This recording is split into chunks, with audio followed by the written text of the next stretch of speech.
Hello, Global Theater. My name is Jerry Fielka. Today is January 2023. It's an honor and a pleasure to thank Rob Grant and his amazing podcast. I'm probably wrong about everything.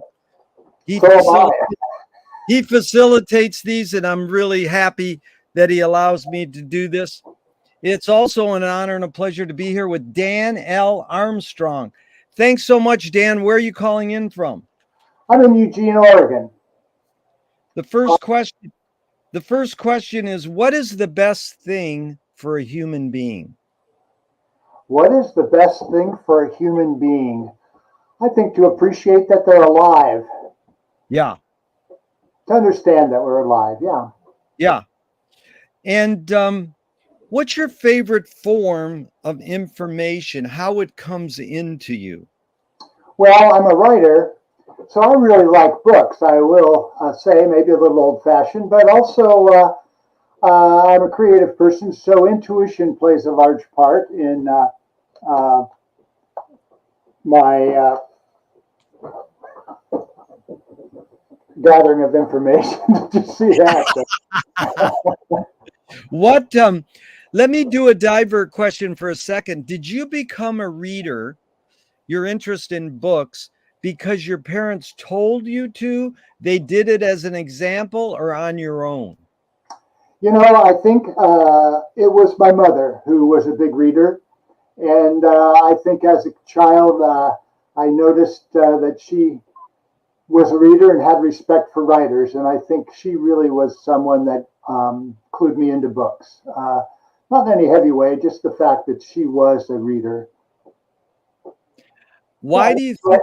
Go ahead. Go ahead. Later on, it was my friends. When I was in high school, I had some friends that were curious, and we got into reading books as a group. You know, we'd pick out a book and read it together. Nice. Why do you think humans collect or gather information?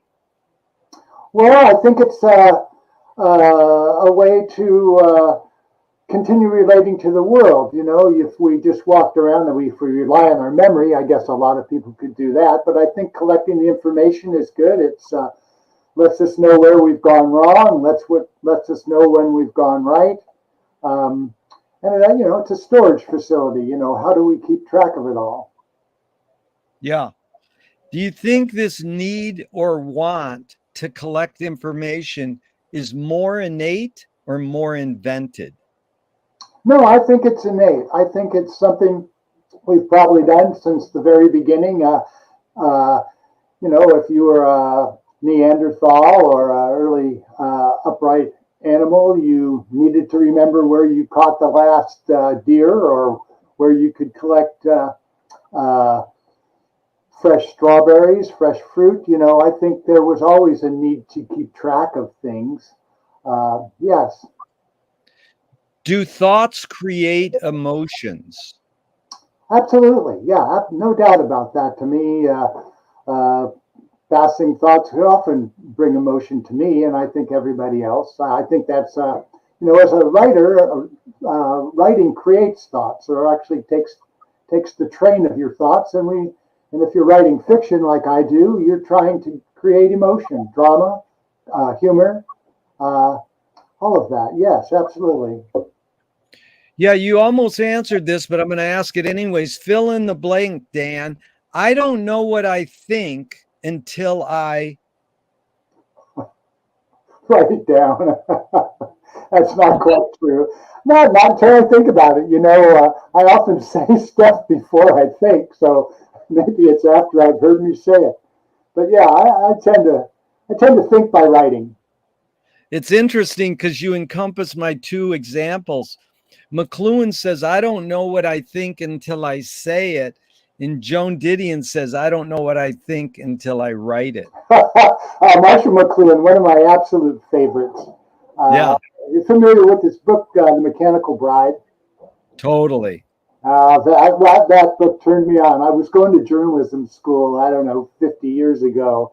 And I pulled that one out and I stumped the professor by writing about Marshall McLuhan's Mechanical Bride. I believe I stole it from the library Hope nobody's listening. That's great. What an amazing story. And so, can humans think without language? Oh, well, yes, I think so. And I think it might uh, depend on what you mean by language. One way we think, I think we can think without language or any symbols. I think we're thinking all the time, and then if depending on who you are.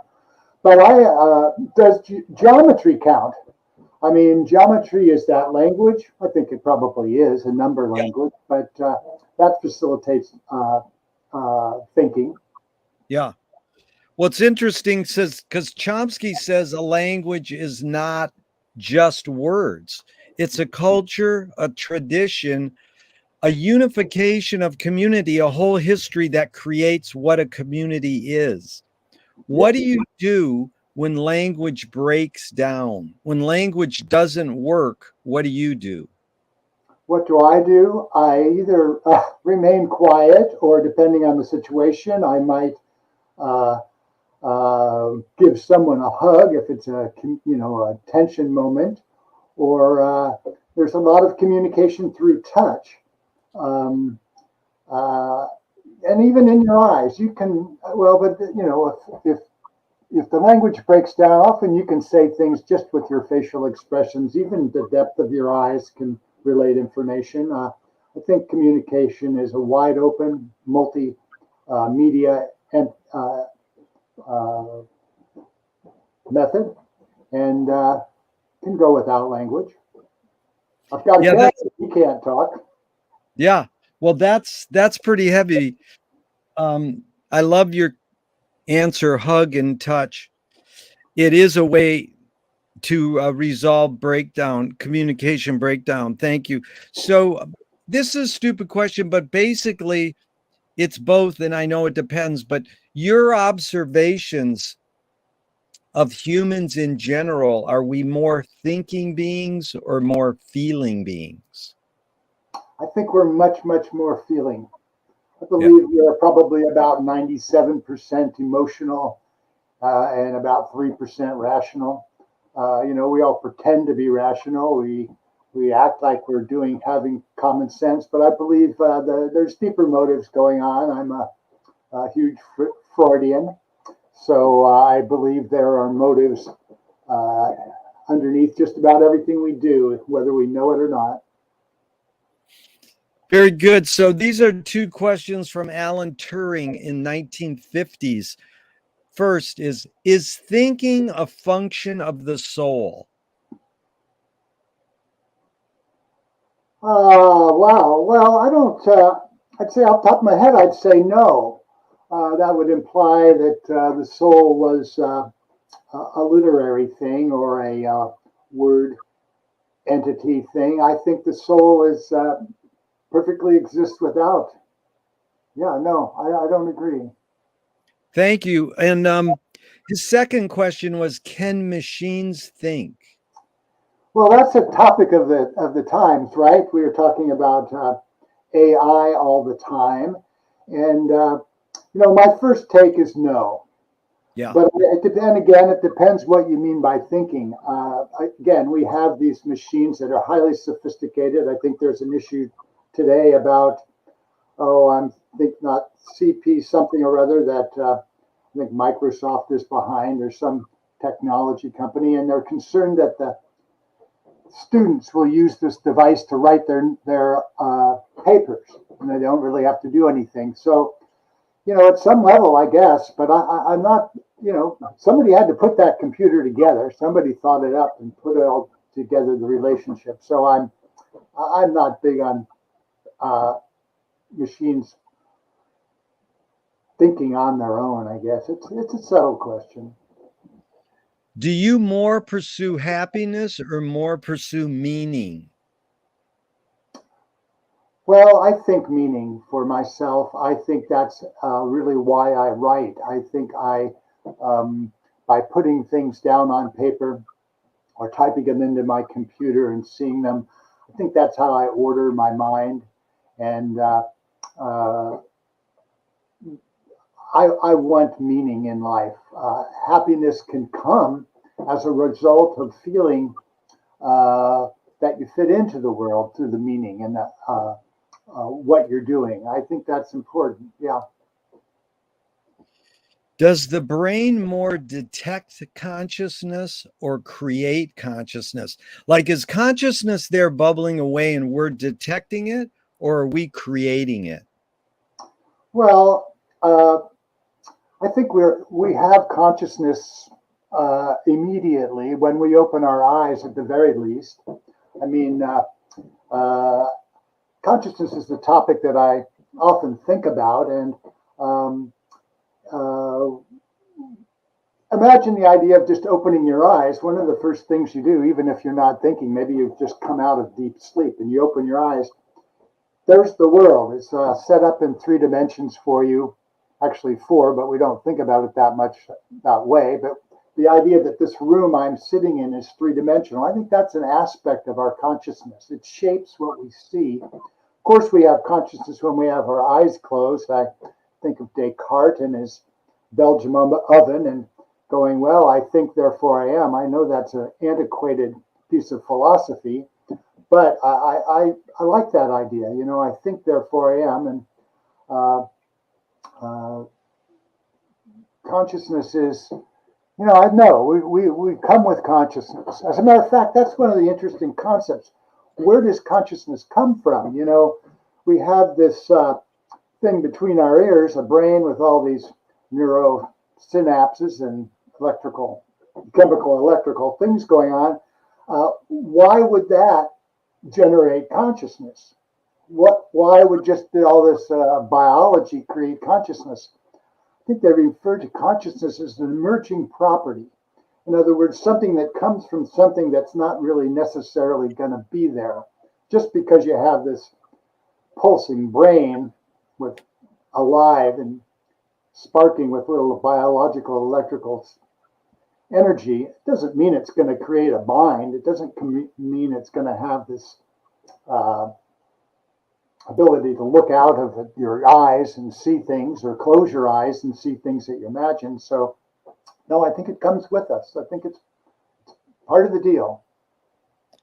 Beautiful, Dan. It's you really get what I'm after in this series, is to create new questions and metaphors. So that's like a question I could add to my survey in the future. Where does consciousness come from? It's sort of in this question, but you implied the 4th dimension after you said, well, there's the 3-dimension. You wake up in your room, or you're in this room and you're 3-dimensional. In fact, the phenomenon right now is we're on live TV across the world and we're both flat, but it sure feels like I can feel the dimension of your room and you can feel the dimension of my room. So we feel it. But what do you imply? I mean, just suss out when you said, what does 4th dimension mean? When you said, well, what I was thinking was, you know, part of the deal is, yes, I'm open, I'm sitting in a 3-dimensional space, but because light takes time to pass, say, from the wall across the room to me, there's a small element of time engaged. So in other words, we don't think, because those are happening so quickly, it's not part of our normal way of thinking of things. But if you're standing out in the field and you can see several miles, that hill off in the distance, there's a factor of time between you and that hill, as well as time. It's more obvious when you look at the stars, but you know that well, the theory of relativity made us all think about space-time, and I think it's proper to think of space as space-time. But you know, in the case of most instances, that factor of time is minimum. You know, maybe a guy throws you a ball and you see him across the field throw the ball. There's a moment before that ball gets to you, and I think that plays a part. But no, it should be in our minds, and you know, that we're talking to people all around the world, or possibly every part of the world. Not only is there that sense of time between, in my visual sense, but there's a sense of time in in the time it takes for these signals to pass, from here to Europe or China, wherever they may go. And, we live in this sort of global time space, especially with the internet. It's really, when I turn on this computer and I peer into maybe a live camera that's on the internet, on the interstate, to check out the weather, am I really going there? Is there time? How much does this computer, how much does a TV, how much does that really add to our consciousness? Does it make it more expanded? To me, consciousness is one of the key questions. I think it's flexible. I think it can be modified. Many of us have taken psychedelic drugs or other things. You can modify your consciousness. You can expand your consciousness. I think it's flexible. You can do things deliberately to change it. You can meditate. I think the consciousness is the thing we really work with, and it's the one thing that really puts all people in the same room. Not in the same room. It makes us all the same, regardless of the color, beliefs. We all have a consciousness, and if we don't, well, then we're not going to be doing too much, if you know what I mean. It's consciousness, but you and I, regardless of our ages or what we look like, where we've been, it's one thing we have in common is this consciousness, and it's, I believe that as we talk, if I were to sit here and we were to talk nothing but consciousness for the next hour, I believe even though we're in, I don't know, you're in Venice, California, so you're about, I'm thinking 600-700 miles away. There's a point where our consciousnesses will conjoin at some level, in that we're all talking about the same ideas and we're expanding upon these ideas. I often feel that the difference between the you and me, what is it, you and what is the word from the Beatles songs? I'm you and you are me and we're all together. Well, we're all in this thing, consciousness, if we talk enough, if we get together close enough. Yeah, that's really well put. In both Frank Zappa and James Joyce said, all times are happening now. So that was really an amazing thing you told me about the fourth dimension, and I appreciated that a lot. But you must have ESP because you anticipated the next question, Dan. What's faster? James Joyce. Yeah, well, here's the deal. There's this concept. How far apart can you get with those guys? But there's an idea. I think it's Buckminster Fuller. He had an idea of all time at once, eternity. Yeah. And so, with that sense, to me, it means that reality, the universe is all at once. We have to separate it to make it, to be able to order it, to be able to function in it clearly. But it's all at once, and I think that's a sense that it's a meditation that I think is good for you, to try to imagine that everything is happening all at once. Or not, it's not happening once, it's just all at once. As simple as I can say it. Well, back to McLuhan, he has the line, all at onceness. That's very much the same as that. And I think that's a good thing to understand. What I was 20 years ago is still happening, right? It's like I think of the terms of karma, right? People think of karma. Maybe you do good things and you build up good karma, and you do bad things, you build up bad karma. But I believe that your karma is always instantaneous, and it's the instantaneous assembly of all the karma of your entire life, and probably all of life. And but you bring it to a point when you're there with one other person in a specific moment in all of that time. When you're in a specific podcast. Right. Another guy I loved, Lord Buckley, he says, dig infinity. Lord Buckley, there's a guy I heard. Lord Buckley. What was that? And the Naz. I loved the Naz. Do you remember that? The Naz. Of course. Jesus Christ as the Naz. And he'd pronounce it. That's it. That's it. So, Dan, you anticipated the next question beautifully. You have ESP. What is faster, speed of light or speed of thought? Okay. Well, let me say, there's more than one way to think about that. On one hand, if you're familiar with Ken Babbs, you know who Ken Babbs is? Yeah. The Ken Kesey's old cohort. Well, Oh yeah, he's been on my list to interview for years, but I haven't very gotten good. there. We'll catch him soon. I've got an interview with him on my website, Mud City Press. A nice hour and a half conversation with Ken Babbs. I think I did it almost a year ago, November. And what a character. But what I'm going to is he spoke about Neil Cassidy. Neil Cassidy was known for this thing of rapping, not quite the way we think of rap songs today, but there was in the hip beat age, so there's this rap, and Cassidy was known for being able to rap indefinitely for hours, out of time, many hours, 30 hours. He would take speed and he would just keep talking.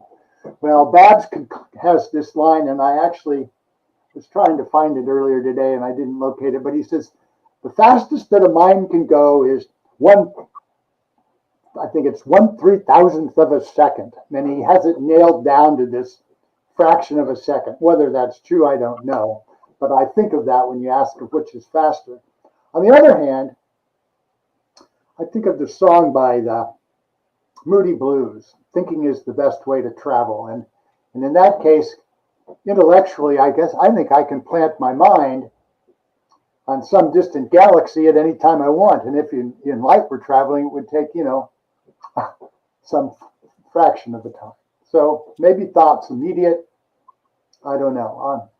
I'll say there's two sides to that one. There's a neurological side, and then there's an imaginative side. Yeah. Imaginary and neurological. Very good. I like that. It's really good. We're doing a big beat event, and I love that Neil Cassidy thing you just told me. I can really use that. Thank you so much. Well, So, I'll try to dig up the quote from Babbs, or if you happen to talk to Babbs, ask him this same question, and you'll get a wild answer, I guarantee you. no, hopefully you'll forward my invite email, and he'll respond and go yes. Well, I will. He has. I will say he has. Well, I won't qualify it. Let's just say I will pass it on to him. Yeah, I understand. I'll clear this up. He had a major heart attack about 8 or 9 months ago, and I know that I see him occasionally. He's a friend of mine, and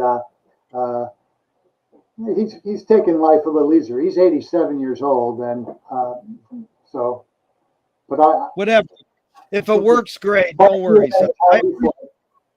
I appreciate you. You got yours published. So, this is a poet, Audre Lorde.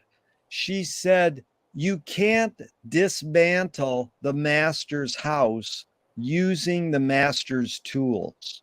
Yvonne Rainer responded and said, "You can if you expose the tools. What new tool do you suggest?" to raise the Twitter. It's going to destroy the planet. It's Twitter. Maybe that's cynical, but let's start with Twitter. That's all right. Dan, what new toy do you suggest?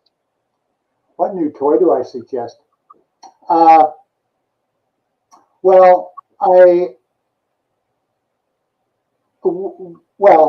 I think the coolest toy is one that you make up and then you invent. But a very cool toy is a photovoltaic cell.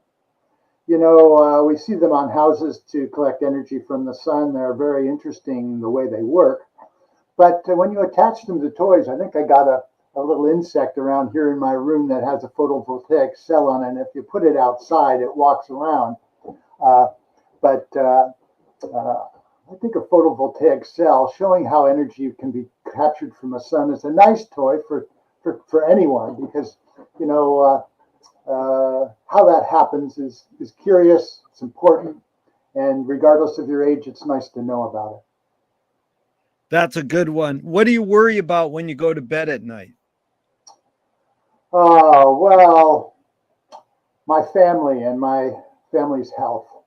I think it's the health of the people I know, the closest people, all the people I know, I worry about their health, but the closest people, some of my family are older than I am, and some are very young, and it's their health. Yeah. Without that, we have nothing. Well, not nothing, Yeah. but it impacts our everything. Gotcha. That's good. McLuhan learned from Ezra Pound that artists are the antenna of the race. They're broadcasting and detecting the hidden psychic effects of our inventions, so we might be able to cope with what we don't like. So, Dan, I asked you the question Marshall probed his whole career. Why do we ignore the hidden psychic effects of our inventions, even though the artists are broadcasting them to us? Well, I don't think we ignore it so much. I think that this might be a path that not so many people take. But as a person that writes fiction, I believe at least part of what I'm doing comes through me intuitively or on channels I'm not quite aware of. Okay, Yeah. I don't know what they are. Well, maybe they're just psychological knots in my brain that are working out. But I remember many years ago, I met a psychiatrist, and he said, he asked me what I did, and I told him that I was a novelist.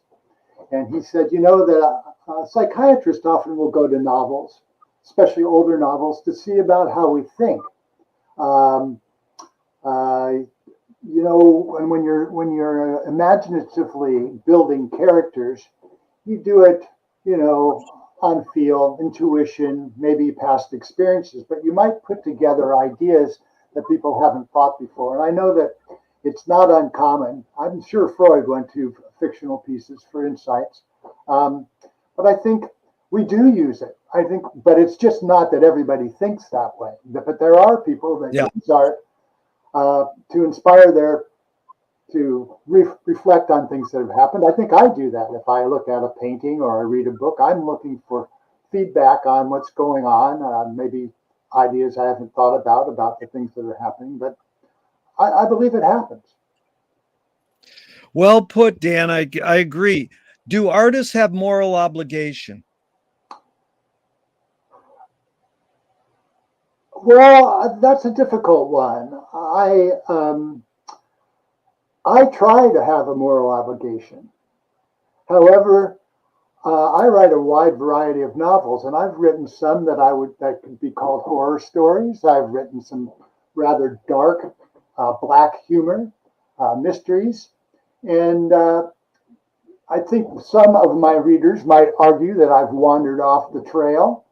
But in general, I mean, if you're a creative person and you're working from your heart or from, as I say, I often believe that I'm just untangling the psychological knots that have been tied up during the course of my life.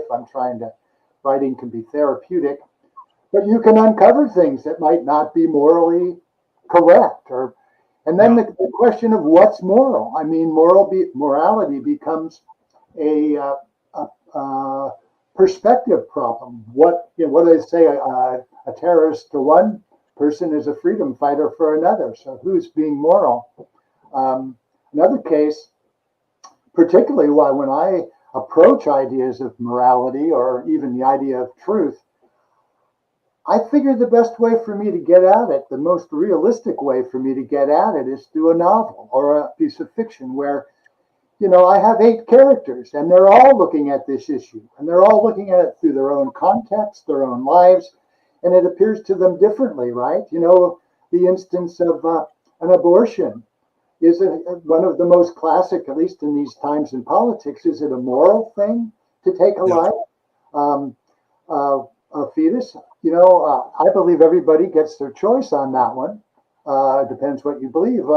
2,000 years ago, ancient Rome, or actually for most of the history of this planet, it's been very common for a child born deformed to be left out in the wilderness. That's what they would do. They'd take this child and leave it in the woods. That used to be the way we looked at it. It wasn't such a deal. But I think there's a moral question to it no matter what. Yeah. Well done. Can you conjure, wait, sorry, first this. Are you more afraid of new ideas or more afraid of old ideas? Huh. I'm not sure. I know, in a sense, an old idea, uh, a bad old idea, is somewhat frightening that we haven't sussed it out yet. I mean, the new ideas, we don't know what they're going to be. So, in a sense, looking back, it says, okay, I can see all the bad ideas that I might be afraid of in the past. They're already there for the most part. But what's going to come in the future, who can tell? What ugly idea is going to show up in the future, I can't say. So maybe the future is more frightening.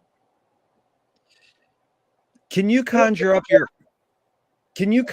your earliest memory or one of them?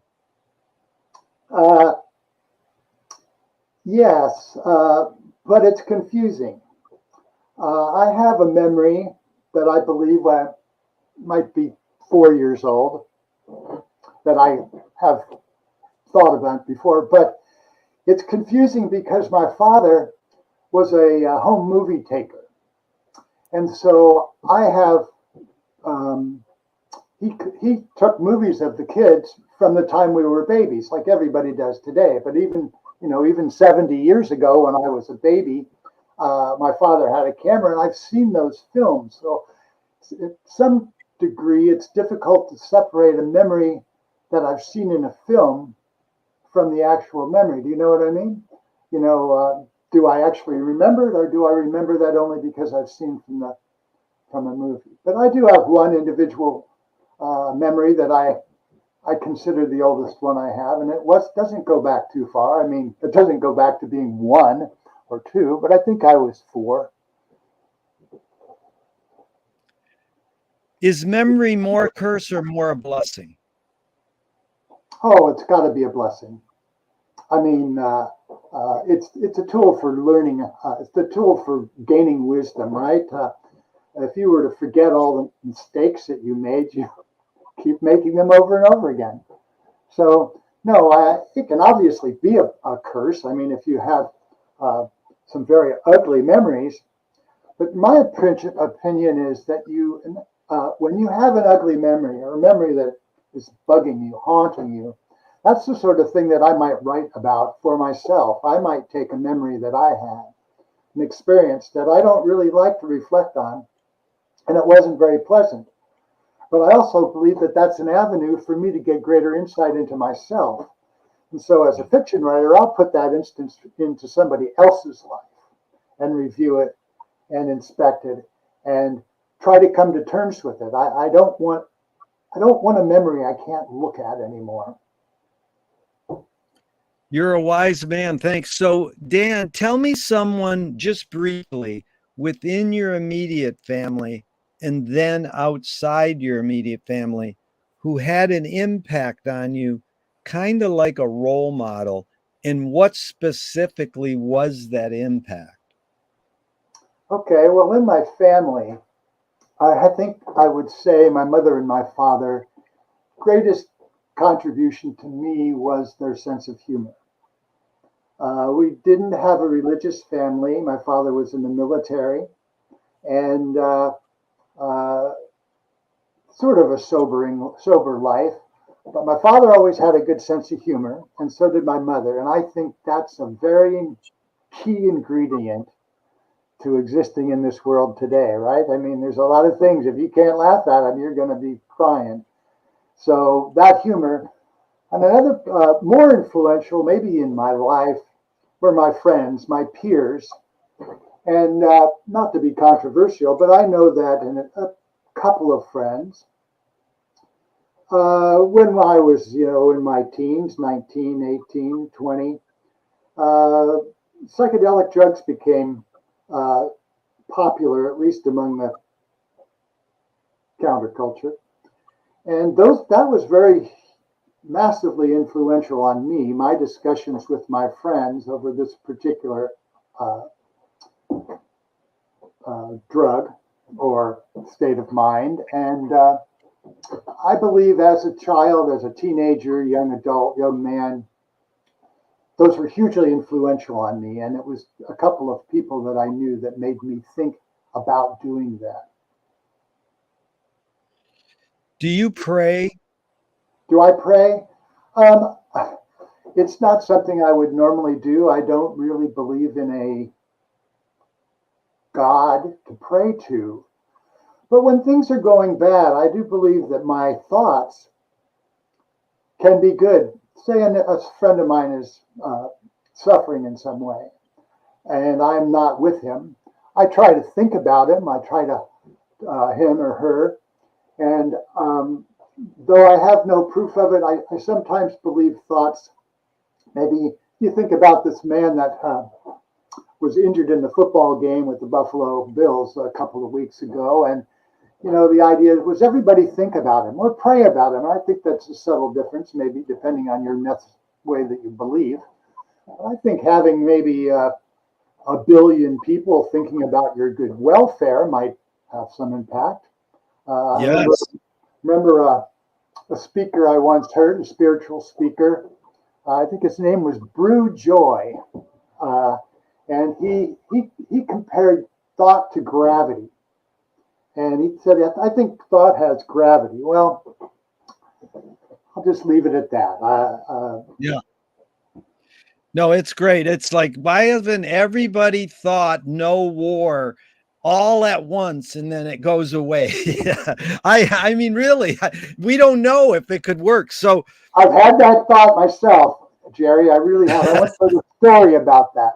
That if everybody would sing the same song at the same time, all throughout the world, and it was a nice, pleasant, peace on earth song, I think that would probably help us move ahead.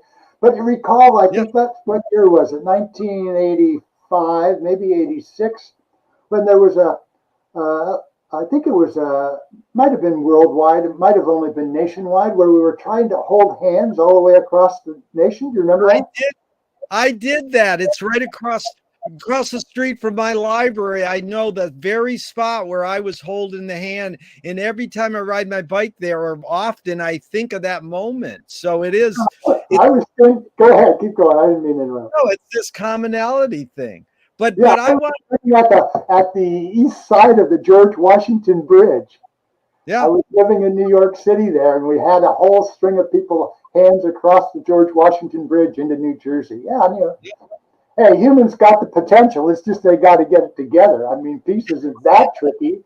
I mean, it's just a handful of new goonballs that seem to want to mess it up. I mean, how often do you walk down the street and you talk to your neighbor? And I mean, everybody's just cool, right? I mean, if you have different beliefs, you say hello and how's the dog? I mean, I don't know. Seems a shame.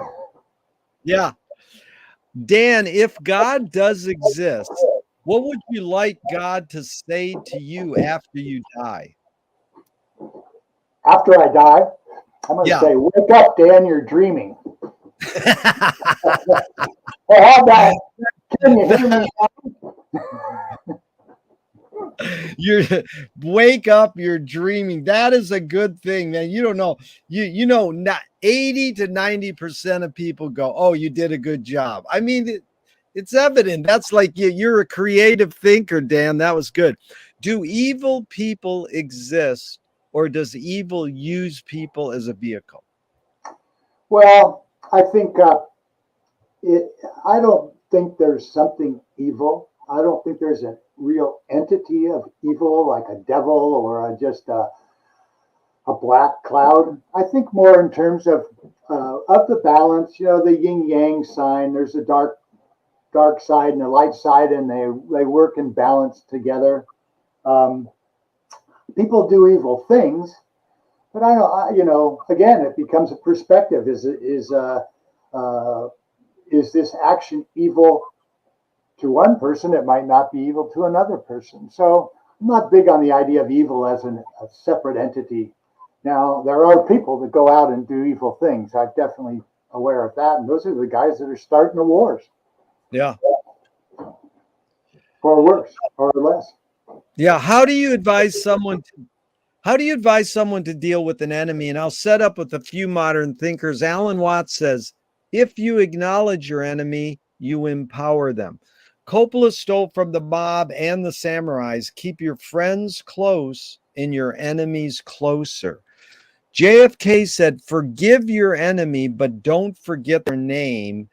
And Fellini says, I need an enemy. So it's a lot of thoughts. The basic question, Dan, is how do you advise someone to deal with an enemy? But first, how would you respond to Alan Watts? If you acknowledge your enemy, you empower them. I go the other way. I go the other way. One example is in my own life. If I have someone I'm struggling with, I attempt to understand them and embrace them as much as I can. If that doesn't work, then I stay clear. But I recall I had a different strategy. Long ago, I ran a softball team. We were pretty good. We played at the highest level in Oregon, and we always competitive with the very best teams. And I recall our team, occasionally we would play a game against a team and we would lose badly. And the team would get together and say how great a team was and that we would never beat them. And so I would then schedule a practice game with that team. And we would meet on some field where it wasn't such a hype that we were playing in the tournament anyway. And I allowed a situation where we got to know the other players on the team. And I felt that that broke down that psychological barrier. And dang enough, if we didn't play them again, we'd beat them. Because when we got on the field, we weren't afraid of them. They weren't our enemies. They'd become our friends. Yes. And that little psychic edge that they'd gotten by, beating us the first time, that could be dissolved. So I tend to try to embrace people. The people, and I mean, all people don't want to get embraced. And some people, you embrace them, you discover they're like porcupines, and you don't really want to hang on too tight. But I go the other way of Mr. Watts. Dan, did you get that from the way your parents raised you, or more on your own? Who knows? I don't. I think I can't say. I think my parents had certainly something to do with it, but I also believe to some extent we pop into this world and we pretty much are who we are. I mean, I'm the same guy I was at 3 years old, just a little more articulate. Well, you're very articulate, and it's funny you anticipated this because Nassim Taleb said games were created to give non-heroes the illusion of winning. In real life, we don't know who really wins or loses, but we can tell who a hero is. So when I told that to someone, they said villains don't think they are bad. They want control. Heroes want freedom. And so the basic question, and you can go off, there's many topics this entails. Does punishment work? Because Gregory Bateson says, if a criminal gets caught, do they go, oh, I did something morally or socially wrong? Or do they go, my criminal skills weren't up to snuff that day, I got caught? So, any thoughts on these ideas and does punishment work? Well, I think that, I'd say sometimes punishment works and sometimes it doesn't. If you have a dog and you're trying to train him, and maybe your technique is to, I don't want to get into the bad care of animals, but one thing is you say, no, no, no, bad dog, and put him outside to do it. Or sometimes I remember as a kid, we would make the dog put his nose in the urine, smell this is bad. And those dogs would become house trained, However, nowadays, let's say we stick a guy that gets caught smoking pot, and he's in a state where it's not legal. It happens to be legal here, and we put him in jail, and he actually becomes friends with people that are probably much more criminal than he is for simply smoking marijuana. So sometimes the punishment is putting you in with a crowd that will influence you in ways that might not necessarily be good. I mean, you can go to prison, you can spend your time in the library, or you can get healthy and you can learn and become educated. Many people, Malcolm X came out of prison and became a leader, an important leader. But you can also go into prison and find the worst people in the world for you to befriend. So who knows? I mean, I think is punishment better than reinforced goodness? I don't know. I'm not quite sure, but I think they work both ways. Yeah. You've already tackled this, Dan, but I'm going to ask it anyways because it resonates with some of the things you've already said. James Joyce was the first projectionist in Dublin 100 years ago. He basically checked out. He said, "This is stupid. Why should I go inside a building and see a movie of a tree when I can go outside and see a real tree?" Years later, Faulkner said, "Sometimes the best fiction is more true than journalism." Why do we have to recreate things in order to get them? Why do we have to go to a theatrical play of people acting out life? Why don't we just live life? Well, I'm with that. I think the truest things come out of the creative fictional stuff. That's why I prefer writing fiction than nonfiction. If I write a story about how something happened, I try to get the facts as correct as I can. But again, when you shape it into a play or a story or a movie, again, you have this ability to present multiple perspectives. Now, is it better to check out a real tree than a movie of a tree? Yes, definitely. A tree is a wonderful, beautiful thing, but it doesn't detract from your appreciation of the tree to see it in a movie. In many cases, you could see a movie of a tree that was a documentary, and it told you how that tree lived. It told you what kind of weather it liked, what kind of bugs were good for it, what kind of bugs were bad for it. And then when you go take that information that you've gotten from this film, and then you go out in the field and you see this tree, a similar tree, let's say, and you don't just look at the tree for its beauty, you look at its tree and you understand some of the things that are not obviously visible. Like when your experience with the film has actually deepened your appreciation of that tree that's out in the field. And that's how I think. It's really good. In fact, I'm going to go back to this McLuhan question. I rarely ask anymore, but it begs for it. McLuhan said, everybody experiences far more than they understand, yet it is experience rather than understanding that influences behavior. So the way I interpret that is the kid comes in from the cold and the parent goes, "Don't touch the stove, it will burn your hands." So that's like saying the experience. Rather than the parent could go, "Let me teach you the understanding of the dynamics of heat. You can get really close to the stove and get your hands warm." So I know it's a little fuzzy with the way the words are, but what's your opinion? Experience rather than understanding influences behavior more, when he's sort of saying understanding should shape our behavior. Any thoughts on that? Well, my own experience is that I almost only learn by making mistakes. So the guy that touched the stove, or the kid that touched the stove, no matter what I've been told. As a matter of fact, I understand loads of things, and then can then make the same dang mistake over and over again. So I'm a trial and error guy. Yeah. From day one. Very good. So Dan, what first, you talked about reading with your friends as a teen. What is the tipping point where you said, I'm going to pursue writing as my calling, as my career? Did you study literature in college and then you just started writing fiction? Where's that tipping point where you became a writer? That's my calling. Okay, so it might be an extended answer, but I do have a very strong memory of, I think I mentioned earlier that the first person that really made me aware of reading was my mother.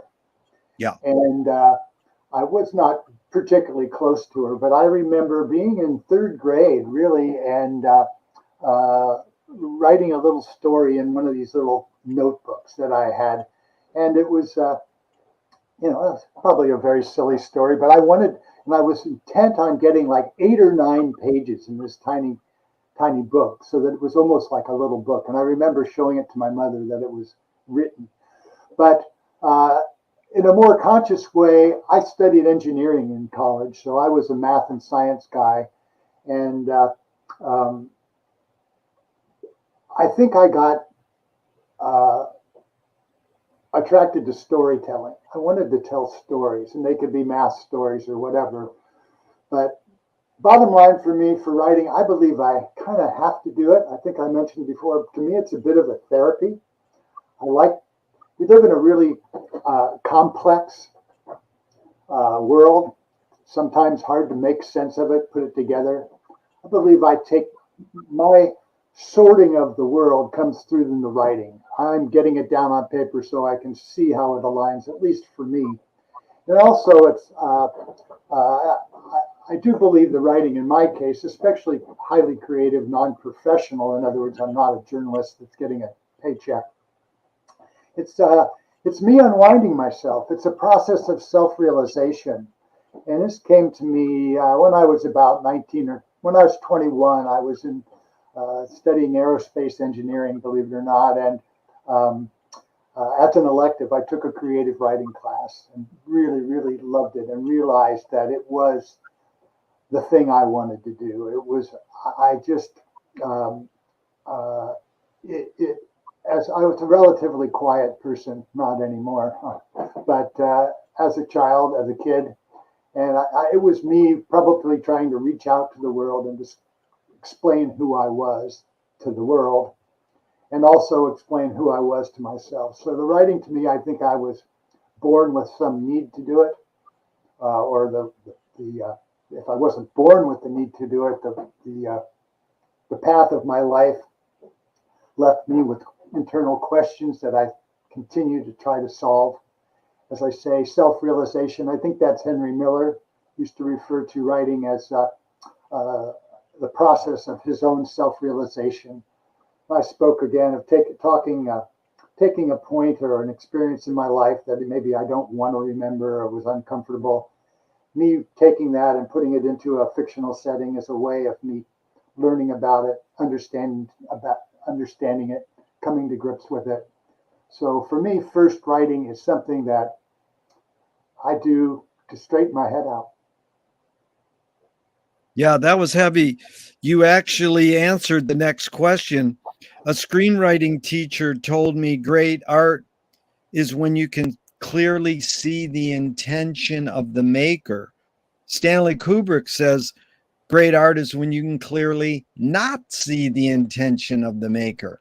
What role does intention play in your creative process? Yeah, I think of art as a mirror, right? What I'm doing when I write this novel or I paint a picture, what I'm really doing is giving the person that's looking at it a mirror to look into. So my intention is to give them my intention is, I've got an intention, but what really happens is whether it's a painting or a book or a movie, what you really do is you project yourself into it, and that you're looking in a mirror. So that's how I see it. And Dan, for me, art is a verb. Yeah, art is a verb. That's good. Art is a verb. Bucky Fuller said, I seem to be a verb. Right. But my friend who's one of the greatest artists in Venice, California, his line is, art isn't. So he flipped it. It's like, meaning, it's really, art isn't is really back to McLuhan saying, the Balinese have no word for art. They do everything as well as they can. There you go. I like that. That's it. But Duchamp said there's no art without an audience. How much do you think of your reader when you're writing your book? Double-edged sword on that one for me. On one hand, when I've been in creative writing classes, one of the things people always say is write to your audience. Yeah. And I always say, I write for myself. I don't worry about it. However, that said, what I want is an audience. So, part of the reason I wanted to be on this, be in this interview was I'm trying, maybe 3 people will see this and say, oh, I wonder what Dan writes, right? Yeah. So I'm looking for an audience. I want an audience. I think I need one. But bottom line is, if I'm writing nonfiction, I usually have an audience in mind. If I'm writing fiction, especially very intense fiction, it's for me. Because if I don't like it, if I'm not intrigued with it, I'm not going to write it. Somebody gives me a job to write a journalistic piece, I'm writing it for them or for the audience they have in mind. But I don't sit down with a piece of paper thinking, okay, unless it's a letter, writing a letter to Jerry, I'd write a letter to you. But in general, no. The audience is me, and I that can sound self-conscious, indulgent, but that's the process I use. No, I think it's very important, Dan. What you do is you tend to look at the big picture. And I often talk about Frank Zappa in his statement going, I just write these songs for myself. If other people like them, it's like, but Frank, that's, in my opinion, that's sort of over romanticizing, because you live in a capitalistic consumer culture. And if you hit this note in this lyric, that kids will buy your record, and then you'll be able to make more music. But the flip is, Samuel Johnson said, no man but a blockhead ever wrote except for money. I guess I've got a blockhead there. Frank Zappa, one of my favorites. I don't think I can get this quote straight, but I'm going to give it a try. He said his comment on his audience was, I don't think these people out there can tell good music from their ass. So well, he did love his audience, and he knew it. And it is amazing how many people, from super intelligent lawyers or literati and stoner bikers, loved him. So his audience was wide, and so it was amazing. But when we participate in all these James Joyce reading clubs, and they're always like, well, Joyce wrote because of this. I goes, he wrote because he wanted to make money. Get over it. And of course you're driven, and it is beautiful where you go, I have a compulsion to do this. And that's great that you can recognize that. But you can also know that, if you do it and it does pay your rent or your food, that's a bonus. It's like good, it doesn't mean you're absolutely. I mean, would I like to sell more books than I do? Absolutely. Money is something makes life run. What is it? Money makes the world go round. It's not sex. And but I will have to say, at 73 years old, that I have no illusions about thinking money is rolling in because I'm doing this. And and that's where I also just thought of it this morning riding my bike.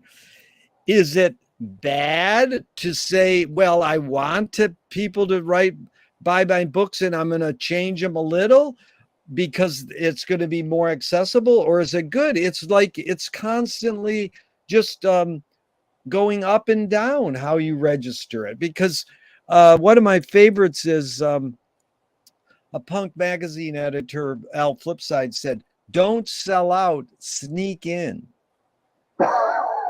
And then the guy who wrote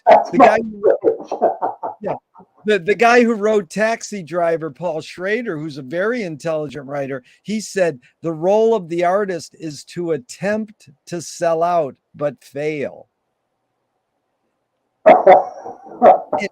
And again, that's sort of over romanticizing. That's like, well, I tried to sell out, but my art is so pure, I failed. So I still make great, non-sell out art. So, but I'm curious your thoughts on this, Dan.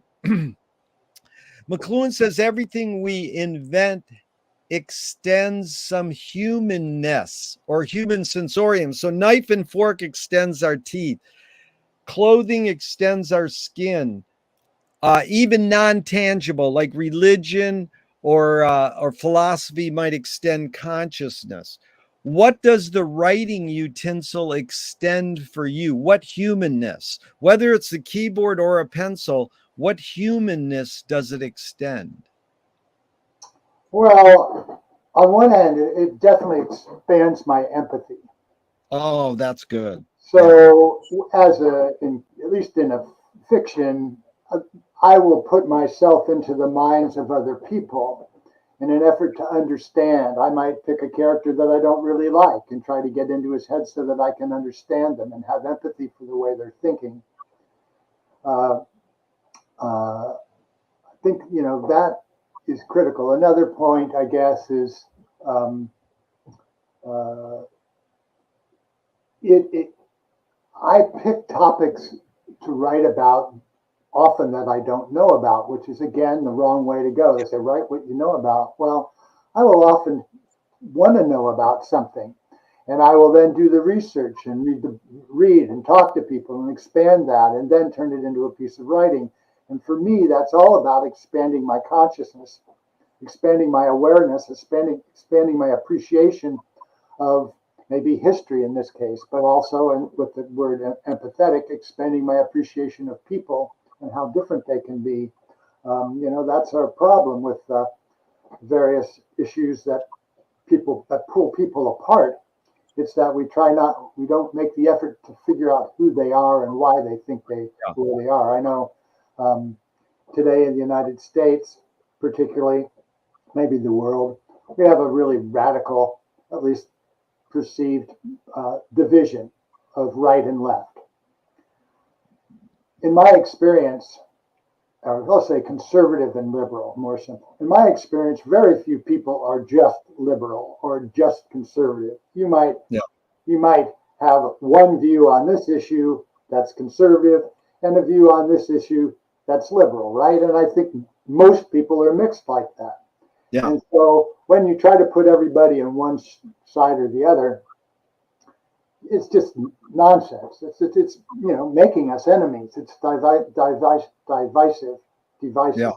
But any case. Yeah. Empathy is a key to finding commonality. We're all humans.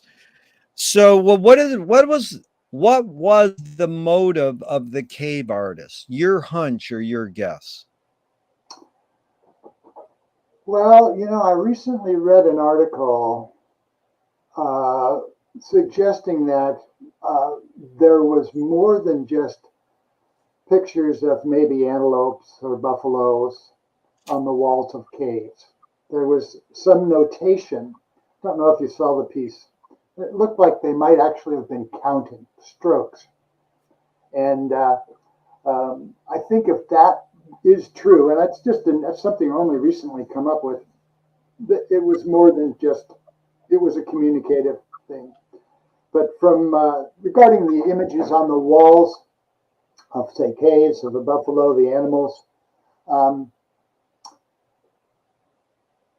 I think that impulse is the same that makes anyone paint a picture. There's a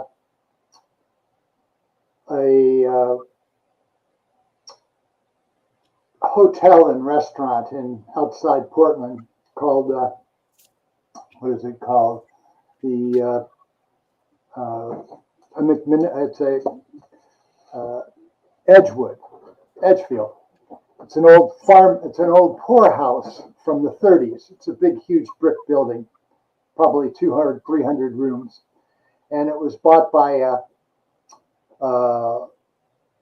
two enterprising brothers, the McMiniman brothers, and they are famous for brewing beer. And so they turned this old poorhouse into a restaurant and a brewery. And so they make whiskey and beer and wine. And so when they first made this building, I am heading to a place. They redecorated, refurbished the old building. It was falling apart. And then they gave $250,000 to 13 Portland area artists to paint the building in any way they wanted, the interior. Actually, the exterior too. The brick wasn't painted. So you can imagine that these kids, these artists, young people, maybe not young, painting whatever they want on the walls and the doors and anything. It's a great place to go. I call it the beer drinkers Disneyland. But there's one painting on one of the walls that I found that just hits this one on the wall, hits it on the nail. It's a single frame split in half with a diagonal. On one side, it's a picture of the guy in the cave painting the antelope on the wall. Typical, just as you imagine. The other half of the picture is the current times, and it shows a kid with a can of spray paint spraying graffiti on the side of a train or a wall. And to me, I think the impulse is the same. I think the impulse is the same. Creativity, it's something humans do, and maybe not everyone to the same extent. But I think that impulse to get out, to say something, it's communication. I think it's the same. Yeah, that's good, Dan, because it leads perfectly. Two of my film heroes say, ignore yourself. Jonas Mekas says, there is no self-expression. In fact, Cecil Taylor, the great jazz pianist, says, I'm just a vehicle and this stuff just comes through me.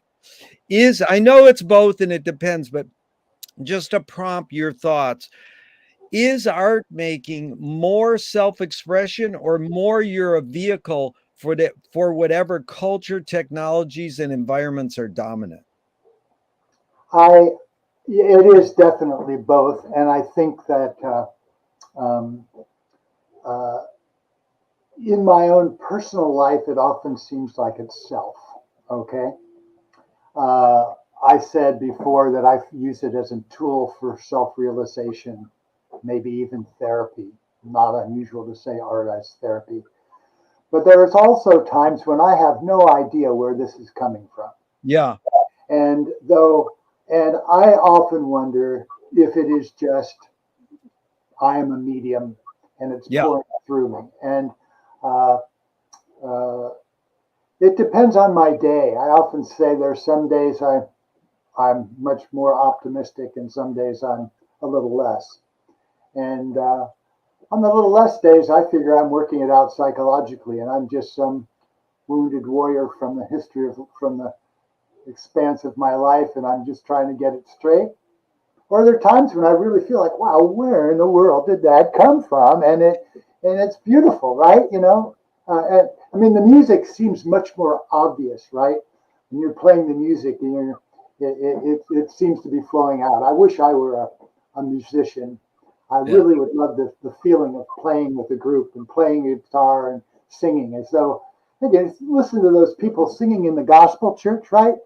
And nothing can be, I mean, if you don't believe anything, if you sit in a church and there's a gospel choir going on, you get lifted up and you got taken away and you got to believe it's something else. It's not just those folks singing, it's something singing through them. At some point you got to believe. My take is, I believe in believing. I don't even know what I believe in. I believe in believing. That's good. And can art making be egoless? Yeah, I suppose. I don't think I am. I mean, if we go back to this thing, with the musician, the jazz players, part of it is trying to escape your ego. I know that, especially when I grew up, there was a thing about trying to diminish your ego, right? Yeah. It's part of the psychedelic lore of trying to, or even the Buddhist lore, try to eliminate it's death of self. I think we referred to it, and and it seemed to be a good idea. You weren't so arrogant. You were more considerate, and I think there's a point when I'm writing where I feel like I've disappeared. Not physically disappeared, but it's just, I'm just doing it. And I'll look up at us, God, 2 hours just passed. I don't remember, that just flew out. So I think I do lose myself in it, but I do believe the impetus does begin with an ego. And, but, losing the ego through art, I do, yeah, it must be, that is a possibility. That is a way. That is a part of the process. What's more important, conviction or compromise? I believe in compromise. Convictions are extremely important, but getting through life involves compromise. If you're married, if you have a wife, you need to compromise. It's not, my convictions might get in the way, but it's compromise. If you're running Congress, if you've got 437 guys sitting there representing the country, they got to compromise. You got to have these people have a conviction. It's their conviction. It's not the conviction of everyone else. But no, life is compromise. You got to fit in. Otherwise, you're just going to exclude yourself. Dan, there's no right or wrong answers to any of these questions, but that one you got right. You wouldn't believe how many people. I'm trying to answer all these questions in circles, so I'm trying to cover my bases. One of these people, I'm perfectly happy believing in 2 or 3 different opposing ideas, right? Yeah. And that's the beauty, is like, I'm not trying to hold you to any of your answers. You could answer them different tomorrow or in 2 minutes. But it is funny. That's my oldest question that I got from Christine McKenna years ago, 40 years ago. But you don't know how 80% say conviction. I'm like, I just let them say it. I don't like fight or argue with them, but I was like, everybody's convicted. Compromise is way more important. But you'll love this. The guy, it took 25 years before someone goes, what's more important, conviction or compromise? And the guy goes, depends on what you mean by important. I don't know about that. But it was interesting how he took the focus away from these 2 words, and there is 3 major words. So the next question is perception reality? It's your reality, no, I don't, perception is not reality. It's, if you take maybe 50 people and get their perceptions together, you get a little bit closer. It's like a way we approach science, right? There's I don't know, science cynics out there today, or whatever they call them. But then I'm a believer in science. But it's the scientific method that makes it important. And it gets to this question is, right now, the scientists would give you a description of the universe, let's say. Yeah. And tomorrow they're going to have learned something more that's going to change that a little bit.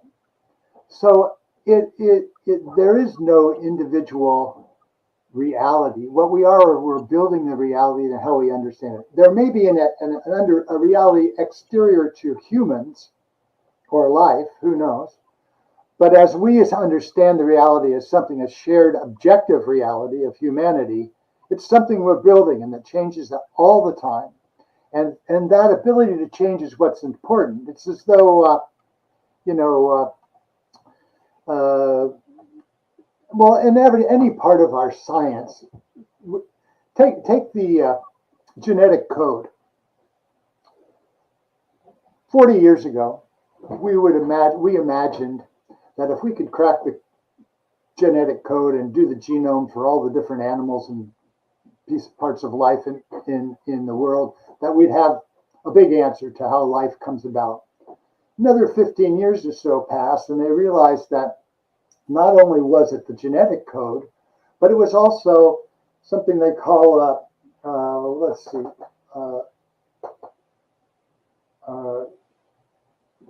words slipping my mind. Maybe it'll come to me. Anyway, there are more factors. And, it turns out that, for instance, our body is made up more of other living things than our own cells. In other words, there's more cells, bacteria, microbes on our body, in our body, than there are cells of ourselves. Yeah. And in particular, and this is work that my wife actually works on, is the microbiota in your stomach. Yeah. Is a huge part of your life, and that microbiota actually acts as triggers and incentives for things that you do genetically. In other words, you might not. You are an integrated piece of life that's your genetics and also the other living things in you. So what happens is, as we've gone along, the idea of determining who or what we are and what is life, it just gets more and more complex. Yeah. So I don't know if I explained that very well. No, you epigenetics. I was trying to come up with the word epigenetics. Epigenetics. Yep, epigenetics. And Yeah. so what that really means is it's more than just the genes. Yeah. It's can be the environment. It can be the toxins in the environment. It can be the living things inside your body. Yeah. Tell me one major element of your creativeness being a writer that's changed, in one major element that stayed the same in the decades you've been doing this. Stayed the same and changed. One thing that's stayed the same is that I try to view it as an art where I'm trying to get better today. I want to be better today than I was yesterday. Yeah. It's a process of improving my art, let's say, and I think that has always been at the heart of what I do. What has changed is that particular process of getting better, trying to get better every day, has made me better. Wow. What's changed is I have become, how I approach the job, the project, the process has expanded, and I have the experience of doing it. I know how to put together a story much more easily. I know the things that need to be there. I think that's the simplest thing. I mean, of course, I've aged. I've gotten older. I've gotten maybe a little wiser and probably forgotten a lot of things. But the process itself has changed me, but the process has stayed the same. It's really well put. It leads into this. Moshe Feldenkrais works with healing and movement. He says it's literally possible to identify a weakness and incorporate it to become a strength, rather than we're normally taught to overcome a weakness. Tell me a weakness you turned into a strength.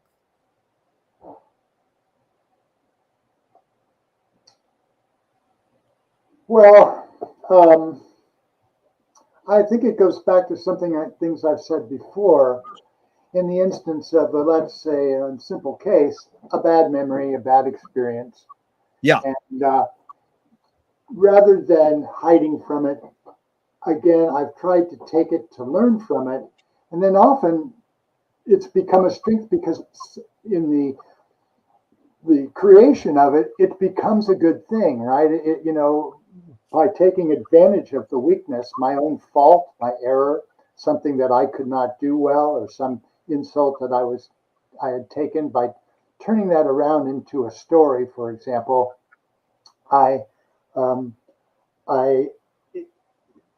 it's become something strong for me. It might even be a book that I wrote, an entire book, and says, wow, that's one of my favorite books, or that's one of the pieces I've done well. And yet it came from, I'll say, maybe an injury or a broken heart. Love stories. That's a good way to get over a broken heart, is to put it down on paper, exercise it, and then understand what it was and learn from it. But I think I've said this sort of thing maybe 3 or 4 times already, and it's what I believe in, making use of your experience, your trial and error, your mistakes, to make yourself better and to make it a strength. Now, is it still a weakness? I think without getting into very deep personal issues, I think I've turned several of my weaknesses into things that are tools that I can use, even though they're Yeah. no longer strengths. I mean, they're a flaw, maybe. Yeah. Fill in the blank. Anger can be a productive emotion when. Well, it's properly channeled. In art, it can be a great way. You talk about getting writing a book that was when I got divorced, I was pretty damn angry, and I ended up writing a novel as a way to exercise that anger, and it definitely was funneled and channeled and allowed me to let go of it. But anger can certainly be bad. You can get angry, you can punch somebody, you can get angry and do irrational things.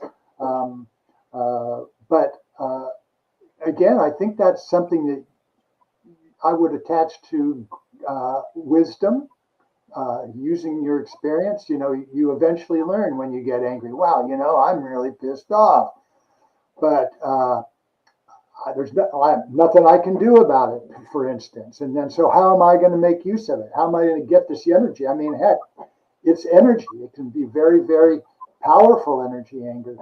And, things happen in the world today that can really piss you off. I won't go into political details, but, in the last 5 or 6 years, there's been some pretty idiotic stuff that's come down that's made me absolutely furious. But it was something that I could not necessarily impact very much. I might send an email and make a comment on an article in the newspaper. But, for me, I realized that I've learned that anger is energy that can be channeled. It's even on the sports field. Think about it. Basketballs, guys are playing basketball. Some guy gives a guy an elbow in the rib and the foul isn't called, and a guy gets angry. Instead of just punching the guy out, he said, all right, I'm just going to refocus on this and I'm going to play better. Right. So, yeah, anger is, you got to learn it. You've got to learn about anger. Yep. Dan, we got about 8 more minutes. I really appreciate this. A couple more and we're out of here. Gurdjieff said laughter is the reconciliation of yes and no. And McLuhan loved to quote Steve Allen. He says, behind every joke, there's a grievance. I know you said earlier how you learned humor, a sense of humor from your parents. What's the function of satire? Wow, it's curious. That's a good question, particularly for me. I'm not a big fan of parody or satire. Not that I haven't laughed at a lot of it, not that I haven't found it very funny. It is a way, I think, in some cases, of channeling anger into humor. And in that way, it's a nice release. I think I used to like parody and satire way more than I do today, and I'm not sure what's changed me on it. I think sometimes it might be some of this, the impact of political correctness today, right? Yeah. I've currently working on a piece that's set 50 years ago, and I realized that the characters in it, the men and the women, are doing things that would be considered politically incorrect today. All right. In some ways, that's a harness. And it can be good and it can be bad. I think of political correctness as really awareness, and there's a place for it. Your awareness when you're with your two drinking buddies is different than your awareness when you're with a group of people that you don't know. They're men and women and different beliefs and ethnic backgrounds. But political awareness is really empathy, channel of empathy. But where am I going this? The reason I'm a little worried about parody today is because it's gotten confused with the political correctness. Imagine you're a comedian. What do you do today? You make fun. The only person you can make fun of is yourself. But, so I could do a parody of myself. That would be fun. How do you find peace of mind? Writing. Can you forget to die?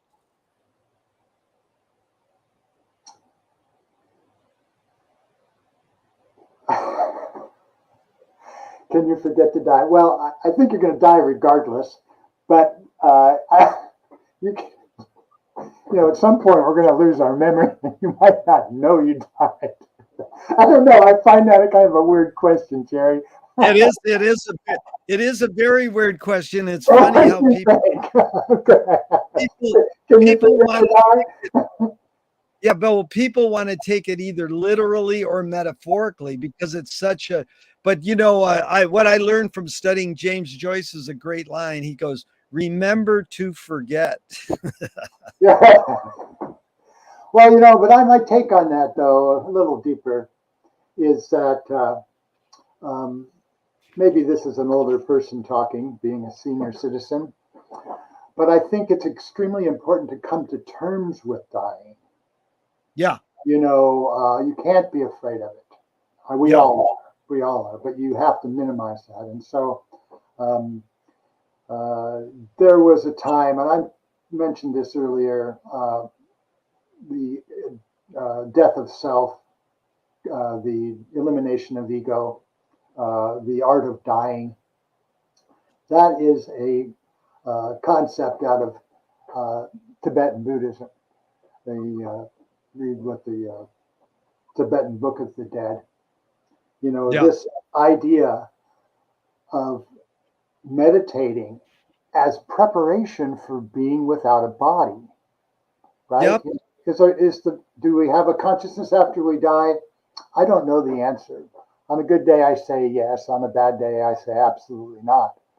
But there is a practice through the meditations and the yoga studies where you learn to eliminate that self as practice for not having a body and learning to live that thing. And so that if you do happen to die and you realize, one of the great teachings is that the hardest thing to realize when you've died is that you're dead.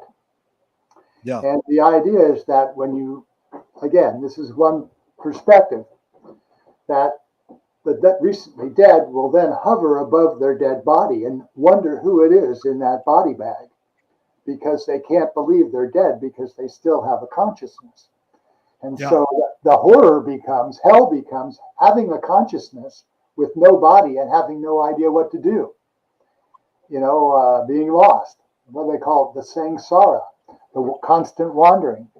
But if you've prepared yourself for not having a body, and then you discover that you don't, or that you've died, and then you have at least the facility to operate in that other dimension.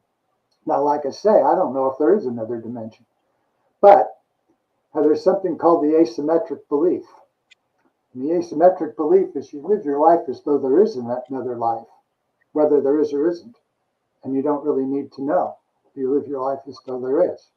In other words, you live a moral life as though you might be judged by somebody at some point. In the same way, if you live your life with that expectation and you do train yourself how to live without a body through meditation or other methods, then if there isn't, then you don't need to worry about void. But if there is, then you've practiced for it. So it's kind of my polar thinking. On one hand, this way, and the other way this way, and I don't know which one's going to be real, but I'm ready for both. Yeah, that's comprehensive thinking, Dan. I really appreciate it. Now, I asked for 90 minutes. Can you go a few minutes over? Because I got a few more questions. Sure, I can scribe. What I'd like to do is just stand up for a couple of minutes. I've been sitting here. Oh, sure. So why don't you let me get up, walk around, and I'm going to be back in about a minute. Is that fine? Yeah. No, that's fine. Yeah. And so we want to thank Jumpin' Gene Halton, who introduced us. And I'm still here. You can still hear the question, but I just wanted to thank, I'm just listening. Yeah, I just wanted to thank Gene there for introducing us. And I've done a couple sessions with Gene that people can look up. And I know that Dan went to school with Gene many years ago. But just to close out here, this one, Dan, is 5 quick questions from Alan Watts, and answer them in just a couple words, briefly. First one is, who started it all? Have no idea. Are we going to make it?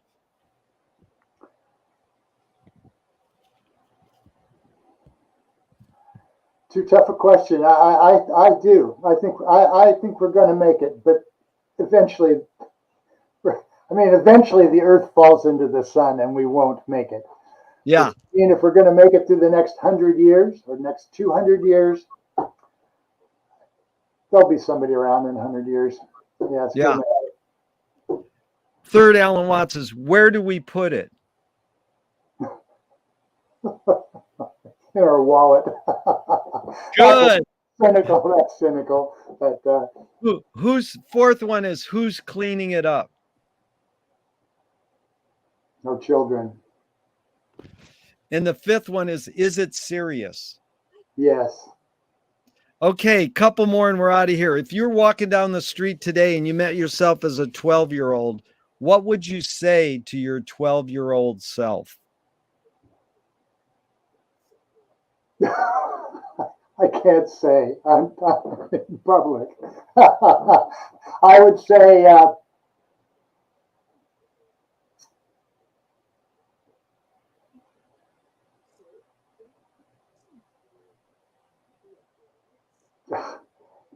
keep on keeping on. I don't know. Keep on trucking, Dan, because you know. I like both of those. That's it. Back to Frank Zappa. He said, don't stop and keep going. It's perseverance. It's good. What's the cultural shift you see developing today that inspires you? Okay, this is a big one. I tend to be an optimist. And I tend to be a humanist. And as difficult as it is, I believe that humans are going to figure it out somehow. And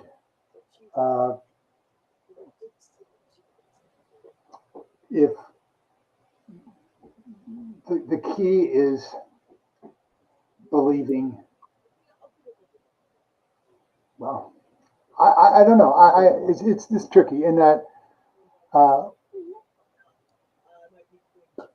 I believe there's a destiny for humanity, and I know that it's a lot of today. It's very easy to say, yeah, our destiny is to burn up this planet and destroy ourselves, and believe me, we are.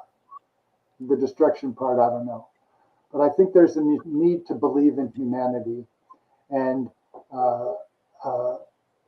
I don't know. Does that answer the question? Oh, yeah.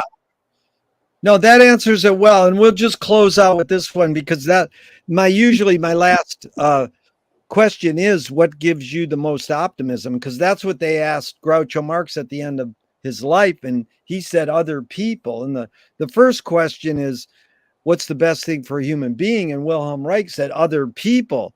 So, I always say it's been totally righteous and gracious of you to share this time with me, another person. We've really had fun and I learned a lot. But let's close out with, this is Thornton Wilder, especially he's a playwright, you're a writer. He said, art is confession.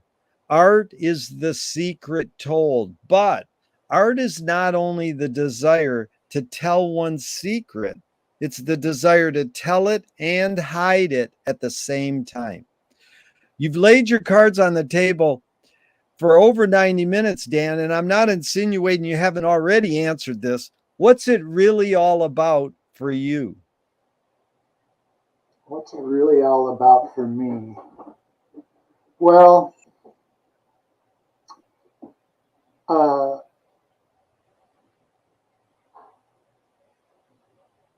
I'd say that, in a sense, I want to be a good person. Yeah. I want to treat people the way I want to be treated. Yeah. And I think that the line I've used before is the act of living. What we really need to do, what I really want to do, is learn how to love. Yeah. And it's not easy. I was not a born lover, let's say. But I believe that it's the task of every one of us to learn how to love. And that means, I mean to appreciate other people, to love your children, to love your relatives, to love people you don't even know. But it is, I believe that we are given an infinite amount of goodwill and spirit, and that learning how to give that to other people is what we really need to do. It's really, yeah, Dan, that is so beautiful because the proto hippie who lived in Venice, California, his name was Eden Abes. He wrote a song called Nature Boy that Nat King Cole and everybody's done it. Coltrane, Lady Gaga, Miles Davis, Ella Fitzgerald. And the line in the song goes like this: the greatest thing you'll ever learn is to love and be loved in return. Well, I think that, yeah, I think that learning to love is its own reward. Yeah. It is the return of love. And I will tell you, Jerry, I lived pretty close to Venice, California at one point in my life. I lived in Palos Verdes and often hiked down to Torrance, and Venice is nearby, I believe. Yeah. So I want to thank you, Dan. This has been really special because I love that line that you said, I want to learn how to love, and so that's a high aspiration, and I'm going to continue doing that myself. That's a good lesson for me. Right on. Well, I hope a lot of people take that to heart. And Jerry, it's been quite fun. I look forward to this for the whole week. So you've fulfilled my expectations. We've had a great time. Very nice to talk to you. And if you ever get a hankering, you can try me again.